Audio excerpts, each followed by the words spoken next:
মুক্তির পথ। এবং এইখানে দেখবেন যে টোটাল জায়গাটাকে, এই মুসলমান রুলটাকে তারা দেখায় হচ্ছে বহিরাগত আকারে, দ্য ফরেনার্স, দ্য ইনভেডার্স, দ্য কলোনিয়ালিস্ট। মানে যারা লিখছে এবং যারা পড়ছে তাদেরকে দেখানো হচ্ছে মাঝখানের সময়টা হচ্ছে তার হচ্ছে সবচেয়ে বর্বর যুগ। ইয়েট রমিলা থাপারের লেখা যদি পড়েন, এখন জওহরলাল নেহরু ইউনিভার্সিটি টিচার, খুব ভেটারান প্রফেসর, সোয়াসের স্কলার ছিলেন, থাপার প্রমাণ করেছে ক্যাটাগরিকলি যে ভারতবর্ষের ইতিহাসের গোল্ডেন টাইম ছিল হইল মুসলমানদের সময়টা। লিটারেচার, জ্ঞান, বিজ্ঞান, সভ্যতা, আইন, কানুন, সব কিছু। আপনি দেখেন আজকে দিল্লি মুসলমানরা 500-র উপরে বছর শাসন করেছে। দিল্লির পপুলেশন, মোগলরা যখন আসছে, মুসলমান পপুলেশন দিল্লিতে কোনোদিন 28% ক্রস করে নাই। তাহলে যেই জনপদ 550 বছর শাসন করেছে, সেটা যদি তলোয়ার দিয়ে শাসন করা হতো, তাহলে সেখানে হিন্দু নামক কোনো জিনিস, আবর্জনা খুঁজে পাওয়া যেত না, যদি তার আসলেই করতো। কাউন্টার এক্সাম্পলটা দেখেন, স্প্যানিশরা টোটাল আইবেরিয়ান পেনিনসুলা থেকে বের হয়ে আপনার সাউথ আমেরিকা চলে গেছে। এই 550 বছর তারাও শাসন করেছে। কোনো রেড ইন্ডিয়ানরা আছে, মানে তাদের সিভিলাইজেশন বলতে কিছু আছে, সে যে মায়ান সিভিলাইজেশন ছিল, সবাইকে খ্রিস্টান বানায় ফেলছে পুরো সাউথ আমেরিকাকে। আপনি উল্টাটা দেখেন, যখন আইবেরিয়ান পেনিনসুলা মুসলমানদের থেকে তারা নিয়েছে, খ্রিস্টানরা নিয়েছে, কি করেছে? পুরো কান্ট্রিকে আপনার ফোর্স কনভার্সন করে দিয়েছে। উল্টাটা দেখেন, 550, 600, 800 বছর শাসন করার পরে কি হয়েছে? মোঘল এম্পায়ারদের লেখা পড়তে হলে আপনার জিডিপিতে চলে যেতে হবে। 1700-এ মোঘল এম্পায়ারের গ্লোবাল জিডিপি ছিল হলো 27%, 28%। আজকেও আমেরিকা অথবা চায়নার গ্লোবাল জিডিপির পার্সেন্টেজ এত না। তাহলে যেই হাইটে ইন্ডিয়ান সিভিলাইজেশনের বেস্ট ইকোনমি ছিল, নলেজ ভান্ডার ছিল, সেই সময়টাকে ব্রিটিশ স্কটিশ স্কলাররা এই ভারতের অল্প বুদ্ধিওয়ালা বুদ্ধিজীবীদেরকে, শিক্ষিত লোকদেরকে বুঝাইছে যে এটা ছিল বারবারিয়ান টাইম। সলিউশন কি? আমরা আসছি তোমাদের সেভিয়ার হিসাবে, মুক্তিদূত আকারে, মুসলমানদেরকে সরায়া তোমাদেরকে এম্পাওয়ার করবার জন্য, ক্ষমতাসীন করবার জন্য। তোমাদের দায়িত্ব হচ্ছে তোমার ওই গোল্ডেন এজটাকে ফিরায় নিয়ে আসা, ওই যে তোমার মৌর্য শাসকটা ছিল সেটা ফিরায় নিয়ে আসা। এবং এই ফেক হিস্ট্রিতে উপর ভিত্তি করে যেটা হচ্ছে, অখণ্ড ভারতের আইডিয়াটা তারা ডেভেলপ করেছে। তখন কি রকম ছিল? এরকম অখণ্ড ভারত বলতে হিস্ট্রিতে কিছুই ছিল না। ভারত নামক রাষ্ট্রকে পয়দা করেছে ব্রিটিশ। এর আগে ভারত বলতে কোনো রাষ্ট্রের মানে নাম নিশানা কিছুই ছিল না। হিন্দ বলতে বোঝানো হইতো আপনার, হিন্দুস্তান বলতে যে সিন্ধ নদী, যেটা সিন্ধ নদীর তীরবর্তী। আল-বিরুনির যদি ভারত তত্ত্ব পড়েন, ইন্ডিয়ার উপরে যে বই লিখেছে, সেইখানে তা সে পরিষ্কার করে বলে দিয়েছে ম্যাপ দেখিয়ে যে সিন্ধ নদীর অববাহিকায় যারা বাস করে সেই জায়গাটার নাম হলো হিন্দুস্তান, এবং ওই আশেপাশের মানুষদেরকে বলা হয়তো হিন্দু, মানে সিন্ধ নদীর পাশে বাস করে বলে। হিন্দু ধর্ম আকারে প্রথম ক্লাসিক্যালি ডেভেলপ করেছে হচ্ছে ব্রিটিশরা। যখন আপনার তাকে এই দেশ গভর্ন করতে হয়েছে, কলোনির আমলে দেশ দখল করছে, এখন আপনাকে দেশ শাসন করতে হবে, তো আইন কানুন ডেভেলপ করতে হবে। ঠিক সেই জায়গাটাতে এসে মুসলমানদের মোহামেডান ল ডেভেলপ করছে তারা এখানে। তারপরে হচ্ছে আর হিন্দুদেরকে তারা একটা ফ্রেমে নিয়ে আসছে। হিন্দু কোনো ধর্মের নাম না, কখনো ছিল না ক্লাসিক্যালি। তাহলে অখণ্ড ভারত বলতেও কিছু ছিল না। ম্যাপ দেখবেন আপনি, 1000 বছরের ম্যাপ বের করে দেখেন, স্ক্যাটার্ড একটা জায়গা।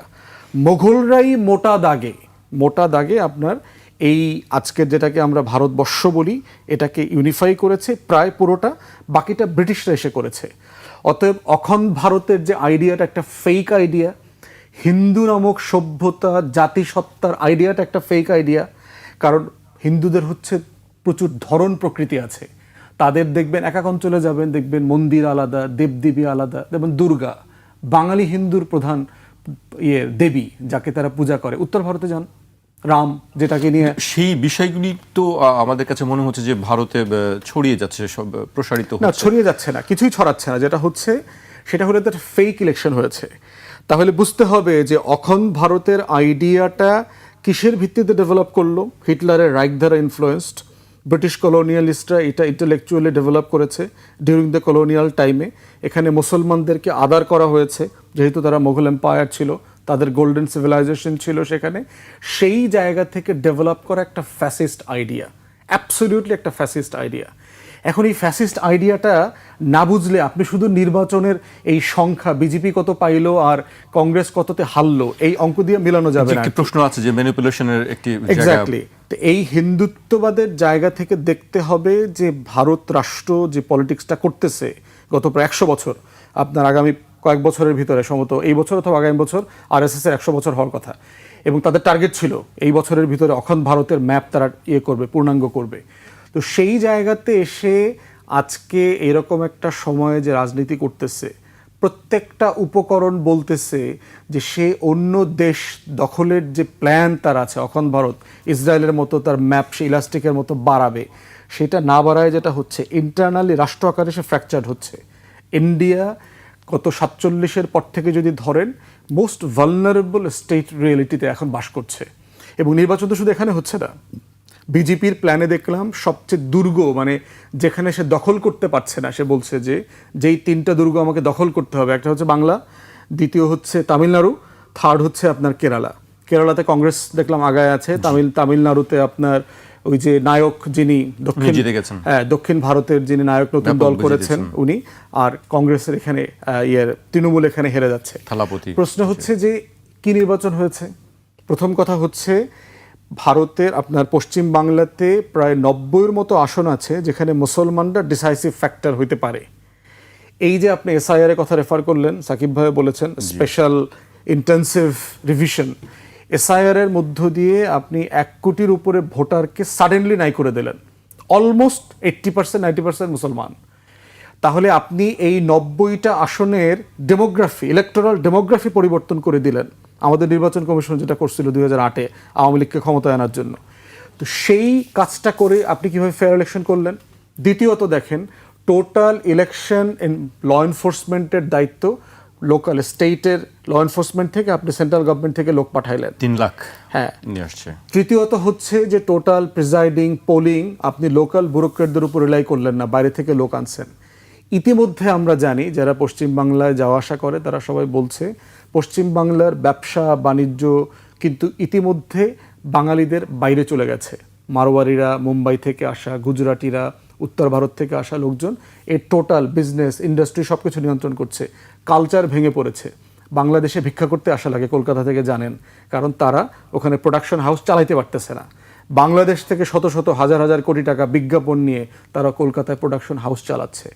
অতএব সেই জায়গাতে সিরিয়াসলি একটা ফ্রডুলেন্ট ইলেকশন করছে। টার্ন আউট দেখলাম 93%। সোনার বাংলায় 93% ভোট কিভাবে প্র্যাকটিক্যালি পসিবল?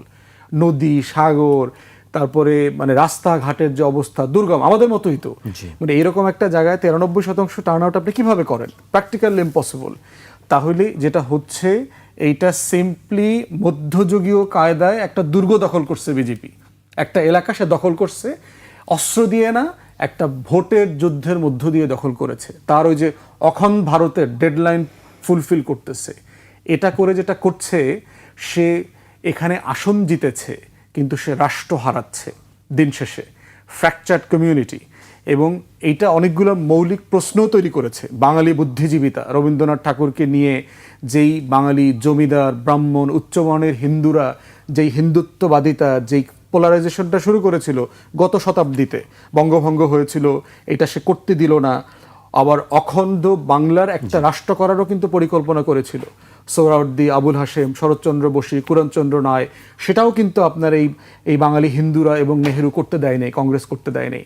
আজকে বুঝতে পারবে তারা যদি সিরিয়াস হয় যে আসলে আমার স্বাধিকারের আন্দোলনে কোথায় কোথায় আমাদের বুদ্ধিজীবীরা আমাদেরকে ঠকিয়েছে, ভুল পথ দেখিয়েছে। জি, আমি আপনার কাছে আবার আসবো। এই পর্যায়ে আমি আবার সাকিব আলীর কাছে আসতে চাই।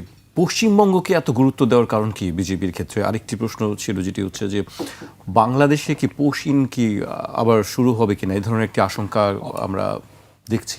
হ্যাঁ, অবশ্যই আমি মনে করি যে এই আশঙ্কা অত্যন্ত মানে পুশিনের আশঙ্কা অত্যন্ত মেটেরিয়াল, এটা অত্যন্ত যৌক্তিক। কারণ এর আগেও যখন হাসিনার পতন হলো, পালিয়ে গেলেন, তখন শুভেন্দু অধিকারী যিনি মুখ্যমন্ত্রী হতে যাচ্ছেন তিনি কি বক্তব্য দিয়েছেন আপনার মনে আছে? তিনি বাংলাদেশ বিরোধী বক্তব্য, আপনি একটু আগে বলছিলেন যে তিনি বাংলাদেশ বিরোধী বক্তব্য পছন্দ করেন, এই ধরনের কথা বলতেন। সুতরাং সেই হিসাবে আপনার একটা যে বিরাট একটা পরিবর্তন হবে সে বিষয়ে কোনো সন্দেহ নেই। আমি সেটার আগে ওই ব্যাপারে একটু বলবো, কিন্তু তা বলার আগে আপনি যে প্রশ্নটা করলেন যে পশ্চিমবঙ্গ এত গুরুত্বপূর্ণ কেন, পশ্চিমবঙ্গ এত গুরুত্বপূর্ণ কেন সেটার একটা বিষয় হচ্ছে যে আমরা এই অনুষ্ঠান শুরু করার আগে আপনার ওখানে কথা বলছিলাম, তখন আমরা শ্যামাপ্রসাদ মুখোপাধ্যায়ের ব্যাপারে কথা বলছিলাম।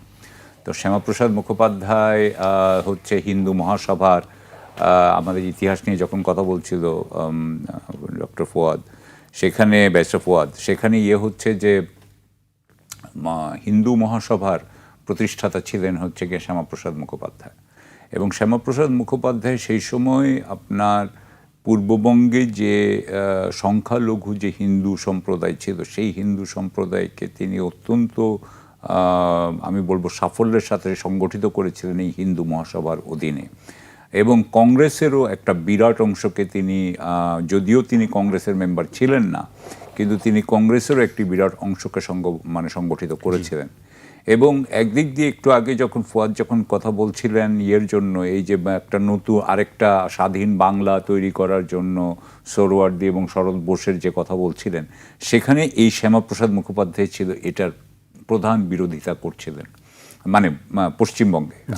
এবং তার কথা ছিল যে কোনো মতেই বাঙালি হিন্দুরা বাঙালি মুসলমানের ক্ষমতায় মানে অধীনে থাকবে না, কারণ তারা তখন ইতিমধ্যেই সমাজের মধ্যে তারা একটা আপনার অনেক উচ্চ স্থানে ছিল বাঙালি মুসলমানের তুলনায়, বাঙালি হিন্দুরা বিশেষ করে উচ্চ বর্ণের হিন্দুরা। এবং সেহেতু তারা সেই ধরেন 100 বছর ধরে তারা যেই আধিপত্য বিস্তার করেছিল বাংলায়, সেটা তারা রাতারাতি ছেড়ে দিতে রাজি না বেসিক্যালি। সো সেই এটা একটা বোধহয় আমার ওনার নামটা এখন মনে আসছে না, বরিশালের ভদ্রলোক, হিস্ট্রির টিচার ছিলেন অক্সফোর্ডে, ওখানে যে ভিক্ষা করতে রাজি আছেন কিন্তু এখানে থাকবেন না। সো ওখানে এইরকম একটা নাম্বার ছিল। তো এই যে শ্যামাপ্রসাদ মুখোপাধ্যায়কে ধরে, শ্যামাপ্রসাদ মুখোপাধ্যায় যেই আপনার সাম্প্রদায়িকতার যেটা তুলেছিলেন, যেটা নিয়ে উনি জনসংঘ করেন 1951 সালে, এবং 51 সালের জনসংঘ যেটা করেন সেটাই বিজেপি, পরে বিজেপি হয়েছে। সুতরাং সেই অনুযায়ী তো বিজেপির প্রতিষ্ঠাতা, সাম্প্রদায়িকতার একজন প্রতিষ্ঠাতা হচ্ছে শ্যামাপ্রসাদ মুখোপাধ্যায়। তো সেই হিসাবে শ্যামাপ্রসাদ মুখোপাধ্যায়, তার বাবা আশুতোষ মুখোপাধ্যায়ের যে বিরাট যে সাংস্কৃতিক যে মূলধন, যে ক্যাপিটাল, সেটাকে ব্যবহার করে পশ্চিমবঙ্গকে ওনাদের একটা ঘাঁটি করা, এটা তো বিজেপি চাইবেই। এবং যদি আপনি জানেন যে পশ্চিমবঙ্গকে যদি আপনি একবার ঘাঁটি করতে পারেন, তাহলে আপনি নর্থ ইস্টের অনেককেই আপনি ইনফ্লুয়েন্স করতে পারবেন, কারণ এটা কলকাতা থেকেই অনেকটা ত্রিপুরা, মেঘালয় সব জায়গায় হয়। সুতরাং আপনার এবং আসামে, সুতরাং সেটাও আরেকটা কারণ যে Paschimbanga is in a gateway, যদিও তারা আগেই গেটওয়ের বাকিগুলো পেয়ে গেছে, শেষ মেশ পশ্চিমবঙ্গ ছিল। সুতরাং সেই জন্য পশ্চিমবঙ্গ এবং পশ্চিমবঙ্গের আপনি যদি কালচারালি চিন্তা করেন, কালচারালি কিন্তু পশ্চিমবঙ্গের একটা গুরুত্ব আছে। আগে তো অনেক বেশি ছিল, এখন অনেক কম হয়েছে, কিন্তু তারপরেও আপনি যদি ধরেন যে দিল্লিতে যদি বাঙালিদের একটা বিরাট আপনার আছে, বসতি আছে আজকে প্রায় 100 বছর ধরে, যারা সরকারে চাকরি করতো এবং যারা আসলে জাতীয় রাষ্ট্রের সাথে সম্পূর্ণভাবে আপনার এক ধরনের এস্টাবলিশমেন্ট, একটা ডিপ স্টেট বলতে পারেন। সো একদিক দিয়ে তামিলনাড়ু যেমন বলছিল যে সাউথ যেমন ইম্পর্টেন্ট, ঠিক সেরকমভাবে ইস্ট যদি ইম্পর্টেন্ট ধরেন, মানে পূর্ব ভারতের প্রধান শহর কিন্তু আপনাকে ধরতে হবে পশ্চিমবাংলাকে, পূর্ব ভারতের। সেই হিসাবে তাদের পশ্চিম বাংলা খুবই ইম্পর্টেন্ট। আমি আরেকটা জিনিস মনে করি যে দুটো জিনিস নিয়ে আমি একটু কথা বলতে চাই এখানে, সেটা হচ্ছে যে এখন যেটা হতে যাবে সেটা হচ্ছে যে এখন তো পশ্চিমবঙ্গের যিনি সরকার থাকবে, সে কিন্তু বাংলাদেশের দিকে তার নজর থাকে বেশি। সুতরাং তারা আগে মমতা ব্যানার্জি যদি সব কিছু যখন দেখছিলেন এবং যখন ভারত থেকে, কেন্দ্র থেকে বাংলাদেশ বিরোধী কোনো বক্তব্য দেওয়া হতো, তখন কিন্তু মমতা ব্যানার্জি তার বিরুদ্ধে এক ধরনের একটা বাধা সৃষ্টি করতেন, এক ধরনের কাউন্টার ন্যারেটিভ মাঝে মধ্যে তিনি দিয়েছেন এবং মাঝে মধ্যে তিনি কথা বলেছেন। এখন যেটা হবে সেটা হচ্ছে যে বাংলাদেশ বিরোধিতাটা আগে দিল্লি থেকে হচ্ছিল এবং দিল্লির থেকে যেটা পশ্চিমবঙ্গে আসছিল, এখন যেটা হবে সেটা হচ্ছে দিল্লির এই বাংলাদেশ বিরোধিতাটাকে পশ্চিমবঙ্গ আরও উস্কে দিবে। এটাকে কিছুদিন পরপরই তারা উস্কে দিবে, নিজেদের কারণে উস্কে দিবে, নিজেদের কারণে। কারণ আপনি জানেন খুব ভালো করে যে আমাদের এখানে অ্যান্টি ইনকামবেন্সি আছে, আমাদের এখানে প্রতিটা দেশেরই কিন্তু আপনার সম্পদের স্বল্পতা আছে, দুর্নীতি হয়, নানান ধরনের সমস্যা প্রত্যেকটা আমাদের এখানে থাকে। সেই দুর্নীতি থেকে চোখ সরানোর জন্য বাংলাদেশ একটা আপনার স্কেপগোট হিসাবে এটা কাজ করবে। সুতরাং আমি মনে করি যে এখন শুভেন্দু অধিকারী এর আগে দেখেছেন, এখন হয়তো বলবে যে রংপুর দখল করা হবে, রংপুরের এরিয়া করা হবে, নানান ধরনের আপনার সেন্সেশনাল বা আমি মনে করি অনেকটা অস্থিতিশীল, মানে পশ্চিমবাংলা বাংলাদেশের সাথে এক ধরনের অস্থিতিশীলতা করতে পারে, যাতে তার ফলে তাদের পক্ষে ওই পশ্চিমবাংলায় ক্ষমতা রাখা সুবিধা হয়। সুতরাং সেখানে আমার কথা হচ্ছে যে আগেও এখানে রয়ের ভূমিকা, তো ধরেন রয়ের ভূমিকা বাংলাদেশে যেটা হয় সেটা হচ্ছে দিল্লি থেকে হয়, কিন্তু এখন কিন্তু দেখা যাবে যে কলকাতার থেকেও এই ব্যাপারে ইনপুট দেওয়া হবে যে এটাকে এইভাবে ব্যবহার করো, এটাকে এইভাবে ব্যবহার করো। আপনি এটাও জানেন যে আওয়ামী লীগ ওখানে বসে আছে, আওয়ামী লীগের সব নেতারা এখন ওখানে আপনার কলকাতায়। সুতরাং তাদের সাথে নতুন যে সরকার, সেই সরকারের সাথে তারা কিন্তু ষড়যন্ত্রের আপনার আপনার সম্ভাবনা অনেক বেশি বেড়ে গেল, এবং এখন তারা আরও ভালোভাবে আপনার আমার মনে হয় যে আওয়ামী লীগের যে সমস্ত নেতারা আছে তাদের বাংলাদেশ বিরোধী কার্যক্রম করতে তাদের জন্য আরও অনেক সুবিধা হবে। সো এইগুলো হচ্ছে গিয়ে আমার কাছে প্রধান মনে হয়। এবং আমি আপনাকে আরও একটা বলেই এখানে ফুয়াদের কাছে যাব, কারণ I am sure Fuad will like it too. 28শে ফেব্রুয়ারি ইরানের যুদ্ধ শুরু হয়। আমি সরি একটু ইরানের যুদ্ধটা আনছি, কিন্তু এটা পশ্চিম বাংলার সাথে সম্পর্ক আসছে আমি। সেটা হচ্ছে এই হেক্সাগন অ্যালায়েন্সের প্রধান পার্টনার, ইসরায়েলের প্রধান পার্টনার হচ্ছে, প্রধান অংশীদার হচ্ছে ভারত। তার সাথে হচ্ছে যে আর দুটো মুখ হচ্ছে গ্রিস এবং সাইপ্রাস, আর হচ্ছে আরব কতগুলো দেশ। আরব দেশের মধ্যে আছে ইউএই, বাহরাইন, মরক্কো। আফ্রিকাতে হচ্ছে দুটো দেশ, আফ্রিকাতে আছে আপনার ইজিপ্ট এবং ইথিওপিয়া। ইজিপ্টকেও তারা চিন্তা করে। এই হেক্সাগন অ্যালায়েন্স কিন্তু হচ্ছে গিয়ে অ্যান্টি ইরান, অ্যান্টি টার্কি এবং অ্যান্টি পাকিস্তান। যেহেতু ভারত ওখানে আছে, তার মানে এটা অ্যান্টি পাকিস্তান। সুতরাং হেক্সাগন অ্যালায়েন্স, আপনি জানেন যে শেখ হাসিনা যখন বাংলাদেশে প্রধানমন্ত্রী হিসেবে ছিল, তখন কিন্তু সে পেগাসাস টেকনোলজি এনেছিল আপনার ইসরায়েলের থেকে। অর্থাৎ আমরা কিন্তু একই ধরনের একটা সিকিউরিটি স্ট্রাকচারের মধ্যে যাচ্ছিলাম। ঠিক সেরকমভাবে ওই ইসরায়েলের কিন্তু একটা ভূমিকা যেটা আছে, সেই ইসরায়েলের ভূমিকাকে এখন নতুন পশ্চিমবঙ্গ সরকার ইসরায়েলের ভূমিকাকে আরও ব্যবহার করবে কিনা, রয়ের ভূমিকা আরও বেশি ব্যবহার হবে কিনা, সো বাংলাদেশের উপরে কিন্তু এগুলোর একটা প্রভাব পড়বে। বাংলাদেশের যে সরকার, বিএনপি সরকার, এ সমস্ত ব্যাপারে কতটুকু ওয়াকিবহাল, এবং তারা কিছুদিন আগে তো পররাষ্ট্রমন্ত্রী গেলেন দিল্লিতে, কিন্তু এসব বিষয়ে কোনো আলোচনা হয়েছে বলে আমরা জানতে পারি নাই। সুতরাং আমার মনে হয় কিছুদিন আগে আপনার চিফ হুইপ বলেছেন যে তিনি বাংলাদেশে পররাষ্ট্রমন্ত্রী কি বলেছেন তিনি জানতে চান। আমরাও জানতে চাই যে উনি এইসব ব্যাপারে কথা বলেছেন। আসলে এইসব বিষয় দেখতে পাচ্ছি না, বরং যেটা অ্যাডেড এলিমেন্ট, যেটা সাকিব ভাই কারেক্টলি পয়েন্ট আউট করেছে, অস্থিরতা বাড়বে ক্রস বর্ডার, এবং এইটা দখল করে না, ওইটা দখল করো না। এরকম দেখা যাবে যে বিজেপি আইসা ধরেন লালমনিরহাটে ঢুকে গেল, পঞ্চগড়ে ঢুকে গেল, ঢুকে ধরেন একটা বর্ডার কিলিং এর আশঙ্কা। বর্ডার কিলিং ধরেন বিএসএফ তো একদম মানে কোনো স্টেট তো চালায় না, এটা চালায় তো আসলে সেন্ট্রাল গভর্নমেন্ট চালায়। তো সেক্ষেত্রে যেটা হবে যে মানে বিজেপির নিজস্ব আর্মড উইং আছে আপনার, আরএসএস, ভিএইচপি থেকে শুরু করে তার বজরং, তার যে ক্রিমিনাল গ্যাং আছে ইসরায়েলি, যে আপনার প্রি স্টেট যে ক্রিমিনাল গ্যাং ছিল, এরকম তার প্রচুর বিজেপির গ্যাং আছে, ট্রেন্ড গ্যাং। এই গ্যাংগুলোকে মানে আপনার অ্যাক্টিভেট করবার সম্ভাবনা থাকতে পারে। প্রচুর রায়টের সম্ভাবনা দেখতে পাচ্ছি আপনার প্রি-47 বিভিন্ন মুসলিম এলাকাগুলোতে যে রায়টগুলো হয়েছে। কারণ আমি ধারণা করছি যে বাঙালি মুসলমানের যে একটা মানে অবদমনের যে জায়গা, একটা সময় সাপ্রেসড হতে হতে কি হবে, যখন আপনার ভাষার অধিকার নাই, ধর্মের অধিকার নাই, সাংস্কৃতিক মূল্যবোধ বেঁচে থাকার যে জায়গাগুলো আপনি একের পর এক, আপনি একটা ভিডিও দেখেছেন কিনা যে রাস্তা করে দিতে বলছে, তো শুভেন্দু অধিকারী বলতেছে আগে হিন্দু হও তারপর রাস্তা করে দেব। তো এই যে জায়গাগুলো, এইটা কিন্তু একটা সময় আপনার ভায়োলেন্ট রিয়াকশনের দিকে চলে যেতে পারে, এবং এমনও হতে পারে যে এই ভায়োলেন্ট রিয়াকশনগুলো জঙ্গি আকারে ইন্ডিয়ান এস্টাবলিশমেন্ট, পশ্চিমবাংলা এস্টাবলিশমেন্ট করবে।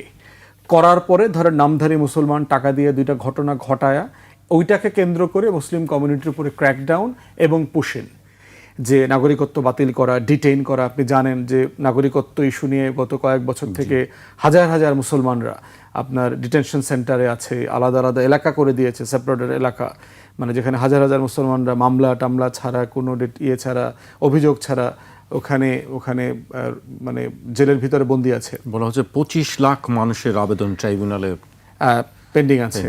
তো এটা তো নতুন, আগের ধরেন নাগরিকত্ব মামলা তো রয়েই গেছে, এখন তো নতুন করে আবার রিভিশন করে এই ভোটাধিকার থেকে তাদেরকে বঞ্চিত করলো ইমিডিয়েটলি।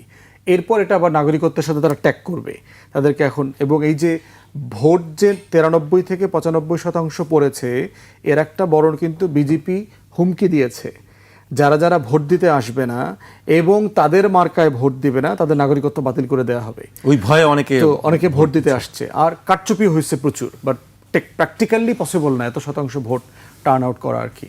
তো সেই জায়গাতে আপনার আমরা বোধ করছি যে এইটা, এবং এটা বোধহয় সম্ভব না 93%। আপনার যেটা হয়েছে সেটা হচ্ছে ইনক্রিজিংলি ভারত যে বিষয়গুলো নিয়ে রাষ্ট্র আকারে নিজেদেরকে প্রাউড মনে করত, তার নির্বাচনী ব্যবস্থা সব সময় 47-এর পর থেকে তার একটা টানা নির্বাচন ছিল, যেটা ধরেন পাকিস্তানে, বাংলাদেশে আমরা পাইনি বিভিন্ন কারণে। তো এইটা নিয়ে তার একটা প্রাইডের জায়গা ছিল। তারপর তার সুপ্রিম কোর্ট, তো এই প্রত্যেকটা প্রতিষ্ঠান কিন্তু ভারত ভেঙে দিয়েছে মোদী সরকার আসার পরে সাকসেসফুলি। তো মোদী যেটা করতেছে, ভারত রাষ্ট্রকে ফ্র্যাকচার্ড করে দিয়ে গেছে নেতানিয়াহুর মতো। নেতানিয়াহু যেভাবে ইসরায়েলকে ফ্র্যাকচার্ড করে দিয়ে গেছে, এবং অখন ভারত তো দূরের কথা, ভারত নামক রাষ্ট্র থাকবে কিনা আগামী 50 বছরে সেটাকেই সে একটা অনিশ্চয়তার দিকে ঠেলে দিচ্ছে। অতএব সেই জায়গাতে আমরা বোধ করছি যে বাঙালি হিসাবে ওই পারের বাঙালি যারা আছেন, আপনারা যদি ন্যায্য অধিকারের জন্য লড়েন, স্বাধিকার আপনাদের জন্য আমাদের পক্ষ থেকে শুভকামনা থাকবে, এবং আমাদের পক্ষ থেকে যা যা সহযোগিতা দরকার বাংলাদেশ বাংলাদেশিদের রাষ্ট্র আকারে তাদের সেটা করতে সহযোগিতা করা উচিত, কারণ আমাদের হিস্টোরিক্যাল সম্পর্ক আছে। আমাদের জায়গা থেকে যেটা দরকার সেটা হচ্ছে আমাদের ল এনফোর্সমেন্ট সিরিয়াসলি রিভিউ করা দরকার। আমাদের যারা গোয়েন্দা সংস্থাগুলো আছে, ডিজিএফআই, এনএসআই থেকে শুরু করে প্রয়োজনে serious cross border counter intelligence তৈরি করা দরকার, যে এই বিজেপির ক্ষমতা আরোহণটা সীমান্তে আসামে আমাদের জন্য কি কি ন্যাশনাল থ্রেট তৈরি করতেছে। ধরেন ফেন্সিডিলের ব্যবসা বাড়বে, ইয়াবার ক্রস বর্ডার বাড়বে, যদি বার্মা থেকে বেশি আসে এখান থেকেও আসবে, অস্ত্র। আওয়ামী লীগের এলিমেন্টটা আছে, আওয়ামী লীগ এখানে কোনো রকমের ওই কাদেরিয়া বাহিনী টাইপের সশস্ত্র গ্রুপ করে এখানে পুশিন করবে কিনা মারামারি করবার জন্য, যুদ্ধ করবার জন্য। তারপরে হচ্ছে ওখানকার বাঙালিদেরকে থাকার শর্ত দিতে পারে, আওয়ামী লীগের হয়ে এখানে যুদ্ধ করতে হবে, মারামারি করতে হবে, এরকম প্রচুর ক্যাওয়াস ক্রিয়েট করবার সুযোগ আছে তার।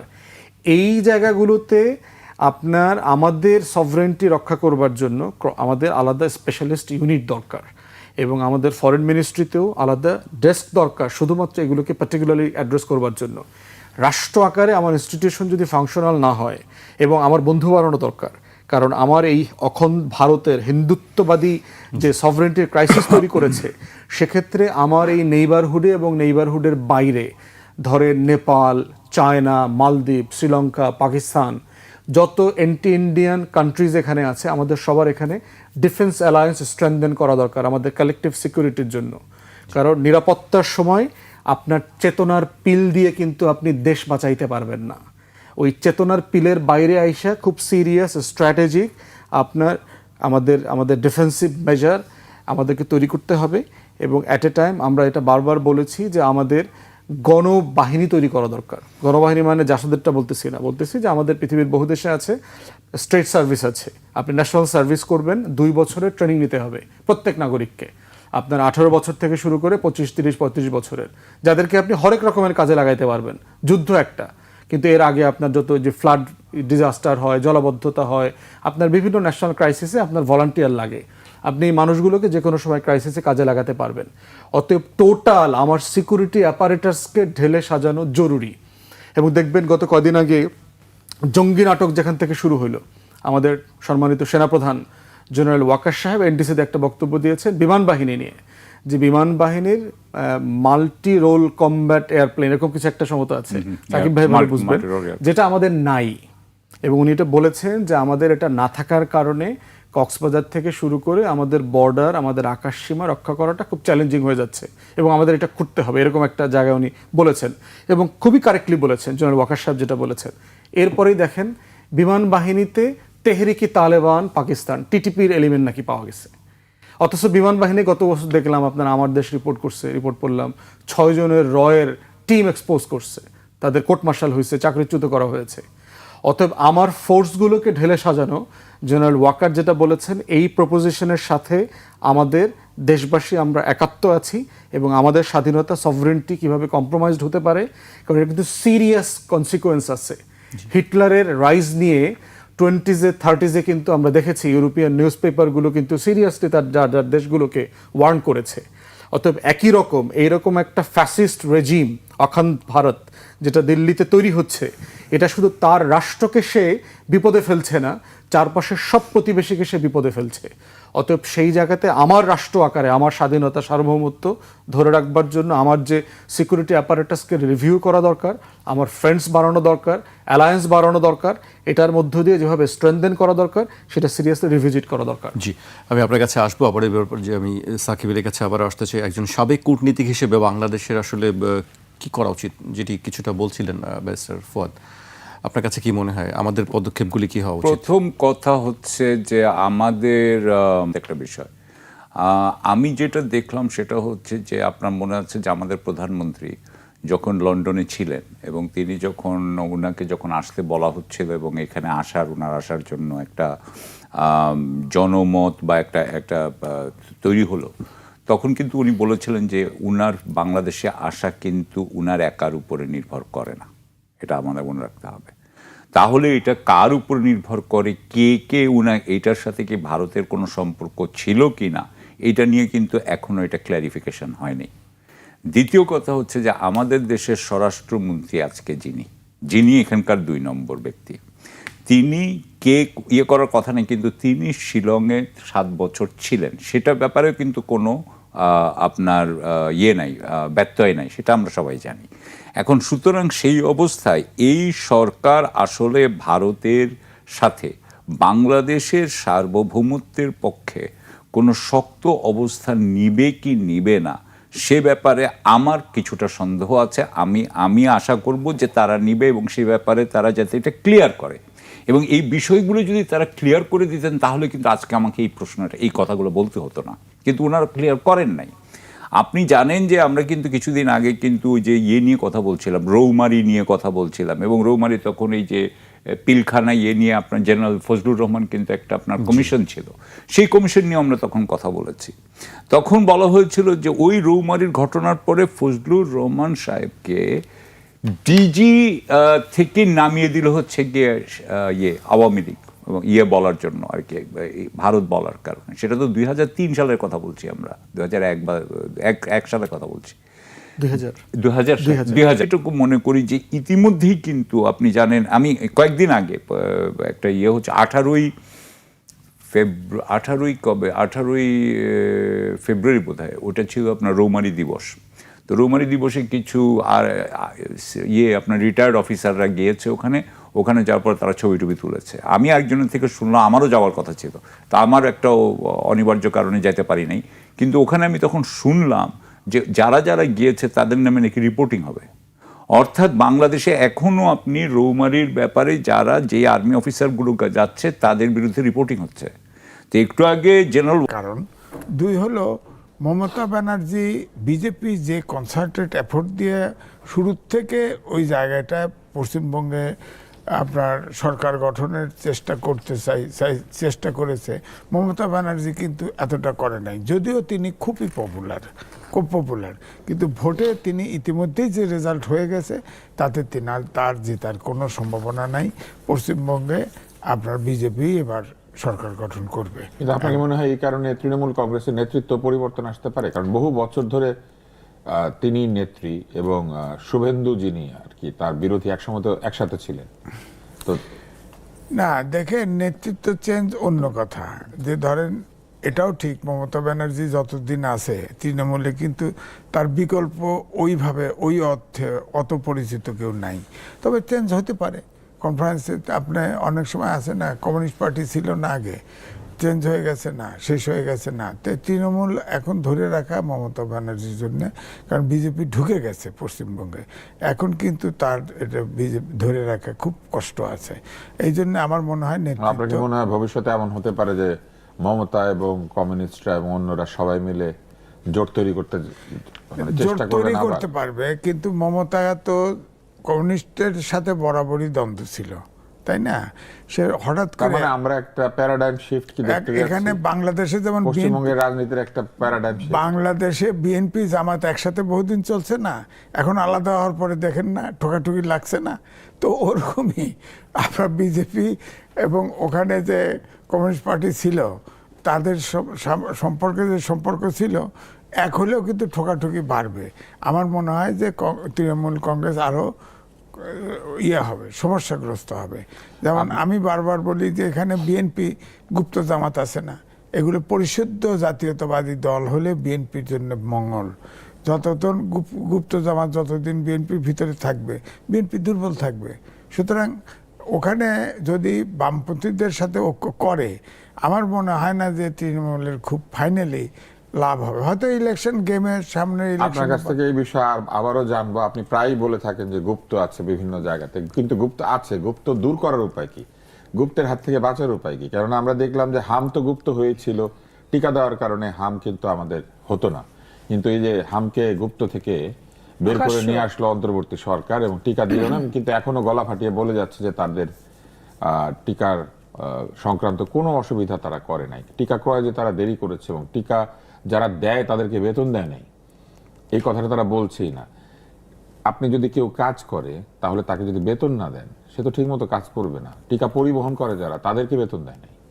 তো বেতন বন্ধ করে দিলে তারা আশা করছে যে টিকা দেওয়া হয়েছে, আবার বিভিন্ন কিছু দাবি করছে। যাই হোক, ওই একই অবস্থায় আর কি, হামের মতোই মনে হয় এই গুপ্ত দূর করার কোন একটা প্রক্রিয়া রয়েছে।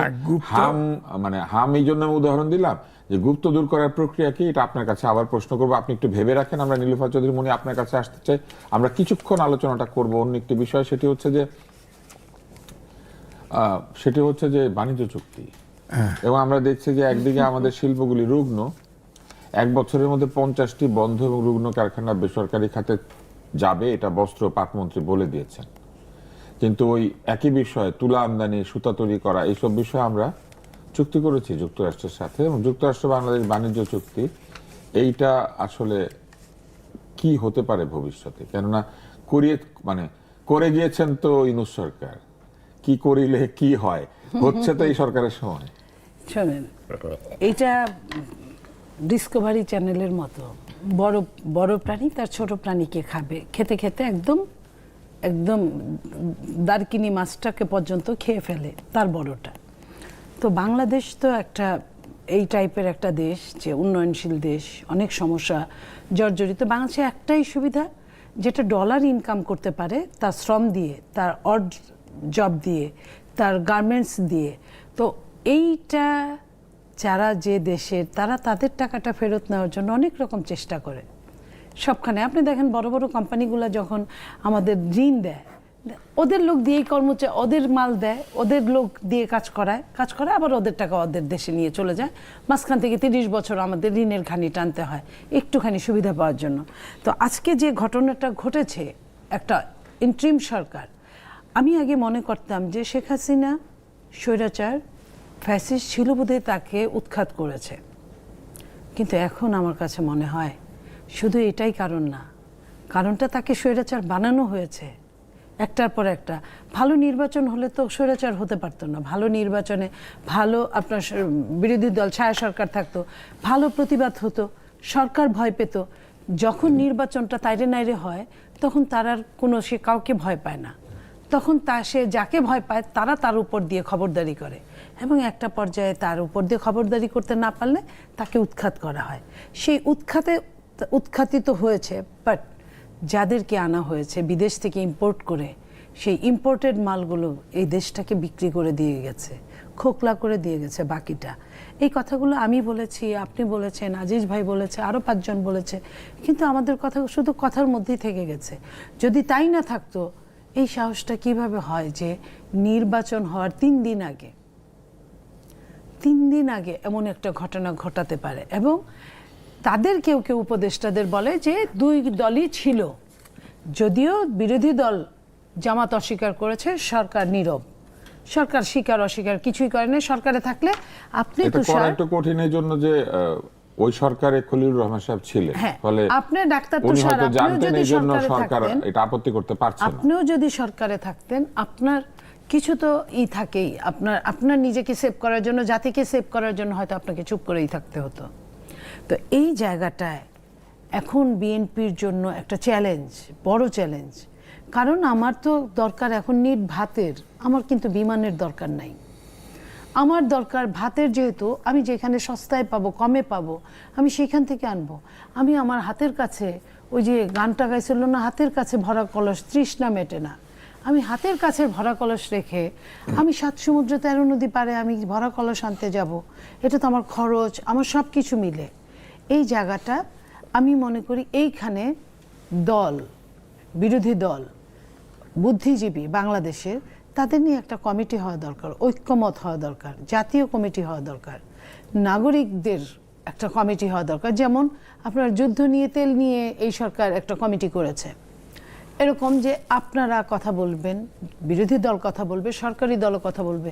কোনো একটা জায়গায় যখন শেখ হাসিনাকে ইন্ডিয়াতে নিয়ে যাওয়ার জন্য হলো, মোদী সরকার কিন্তু অনেক স্বৈরাচার, বাট ওই জায়গায় কিন্তু সে তৎক্ষণাৎ সব দলকে ডেকে কিন্তু একটা ম্যান্ডেট নিয়েছিলেন। তো এই কিছু কিছু জায়গাগুলো, সেই জায়গাগুলো কিন্তু কোনো দলমত থাকে না। এই জায়গাতে আমরা ফিরবো এবং আপনাদের কাছে এইগুলো এবং তার ব্যাকগ্রাউন্ড দেখতে হবে।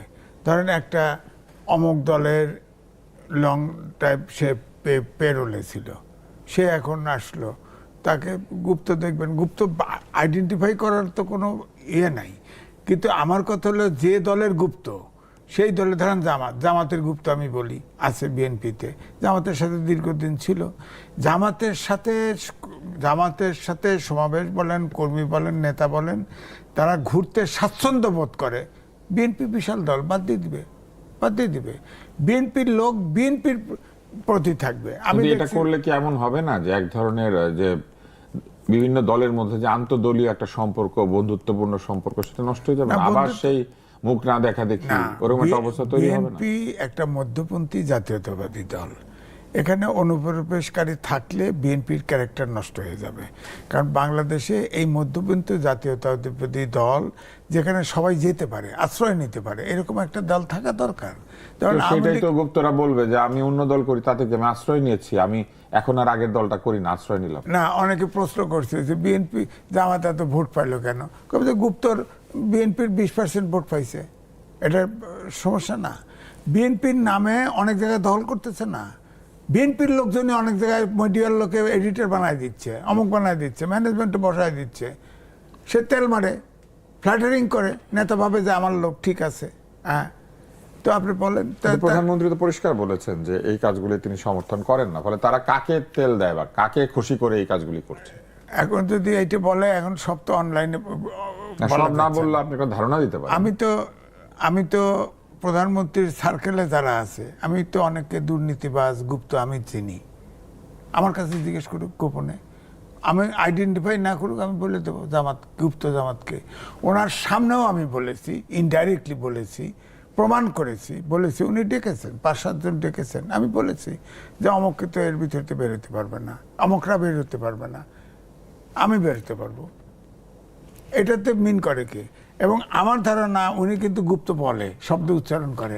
আমার ধারণা আমার বক্তব্য থেকে, কারণ আমি ওনাকে সরাসরি বলেছি, এবং আমার ধারণা উনি হেসে হেসে বলেছেন কয়েকটা ভাষণে বা কয়েকটা কথা বললে কিন্তু গুপ্ত বলতে বাধ্য।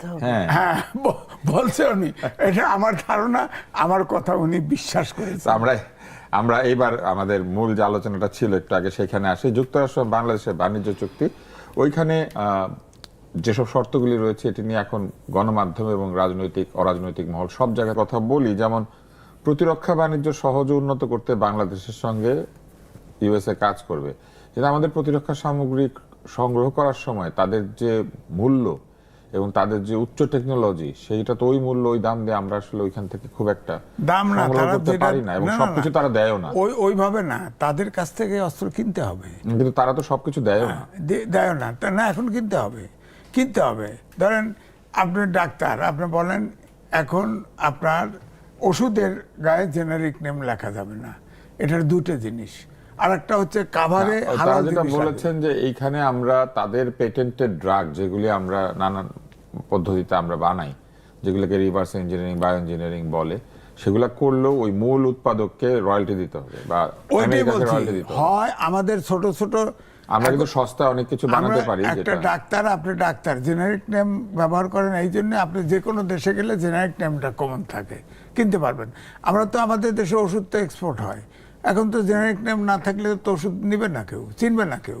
এক, দুই হলো জেনারিক নেম বাদ দিয়া তারা যদি এটা ট্যাক্স বসায় দেয় জেনারিক নেম ইউজ করতে গেলে, ওষুধের দাম তো এমনি বেশি, 3-4 গুণ বেড়ে যাবে। এবং আমাদের নীলক্ষেতে একটা মার্কেট আছে যেখানে আমরা বইপত্র, বিশেষ করে পুরানো অতি উচ্চ মূল্যের যে টেক্সট বুক আছে সেগুলিকে আমরা একটা Copy ভিন্ন করে। পদ্ধতিতে আমরা ব্যবহার করি, যেটা হয়তো আন্তর্জাতিক আইনের লঙ্ঘন, কিন্তু আমাদের দেশে আমরা যেহেতু দরিদ্র, আমরা এই পদ্ধতিটা আমাদের ছাত্রছাত্রীরা উপকৃত হতো। কিন্তু তারা বলেছেন মেধাস্বত্বের শক্ত সুরক্ষা দিতে হবে বাংলাদেশকে, 12টা আন্তর্জাতিক চুক্তিতে যোগ দিতে হবে। সেক্ষেত্রে এই যে আমাদের ডিশগুলি বিভিন্ন সিনেমা দেখায়, তারপরে আমাদের নীলক্ষেতে প্রচুর বইপত্র পাওয়া যায়, এগুলা কিন্তু সবই বন্ধ হয়ে যাবে, বন্ধ হয়ে। এবং আরো অনেক কিছু বন্ধ হয়ে যাবে, যেগুলি সবচেয়ে আমরা বড় কথা যেটা আছে যে আমেরিকা যে এমনকি জায়গায়- আমাদের কম্পিউটারগুলিতে আমরা অনেক ধরনের হ্যাঁ, সফটওয়্যার পারবেন না। ব্যবহার করি চীন অনেক বা অন্য কিছু, কোনো জায়গা সব থেকে এটা আনা। বাণিজ্য চুক্তি না, আসলে আসলে আমেরিকান বাংলাদেশের নিয়ন্ত্রণ প্রতিষ্ঠা করা সর্বক্ষেত্রে। আপনি দেখেন আমেরিকা যে জায়গায় নিষেধাজ্ঞা জারি করবে বা অন্য কোনো অ্যাকশন নেবে, সেইভাবেই বাংলাদেশকে অ্যাক্ট করতে হবে। বলেন এটা কেন করবে? আরেকটা সম্ভাবনা দেখা দিয়েছে নীলুফার চৌধুরী, মনে আপনার কাছে আসে, সেটি হচ্ছে এই চুক্তিতে আছে বলে একাধিক ব্যক্তি বলেছেন যে এইখানে একটা জায়গা বলা হয়েছে কৃষি পণ্য বা অন্যান্য পণ্য আমদানি করার ক্ষেত্রে ধর্মীয় বিধিনিষেধ বা এক ধরনের সামাজিক বিধিনিষেধ বা কোনো ধরনের ট্যাবু, এগুলাকে গুরুত্ব দিলে চলবে না, অর্থাৎ পণ্য হিসেবে আমদানিকৃত হবে। এটা একটা কারণ হচ্ছে যে বিভিন্ন দেশ হালাল সার্টিফাইড প্রোডাক্ট ছাড়া আমদানি করতে দেয় না, যেমন মালয়েশিয়া একটি দেশ, তারা হালাল সার্টিফাইড ছাড়া আনতে দেয় না। মধ্যপ্রাচ্যের বহু দেশ আছে, তারা হালাল সার্টিফাইড প্রোডাক্ট ছাড়া আমদানি করতে দেয় না। ওষুধের যে ক্যাপসুলের যে খাপটা, মানে যেটার মধ্যে ওষুধটা ভরা থাকে, ক্যাপসুল যেটা, সেইখানেও হালাল সার্টিফাইড ক্যাপসুল ব্যবহার করার ক্ষেত্রে বিধিনিষেধ দেয়। ভিটামিন বা অন্যান্য বড়ি, সেগুলি হালাল সার্টিফাইড কিনা সেগুলি বলে দেয়। তো এই চুক্তির মধ্যে আছে যে না, সেইটা চলবে না, মানে এইসব নিয়ে কথা বলা। মাংস আমদানি করব, হ্যাঁ, এটাই আমি বলতে মাংস আমদানি করতে বলেছে। মাংসের নাড়ি ভুঁড়িও দিবে, যে এটাও নিতে মাংসটা হবে।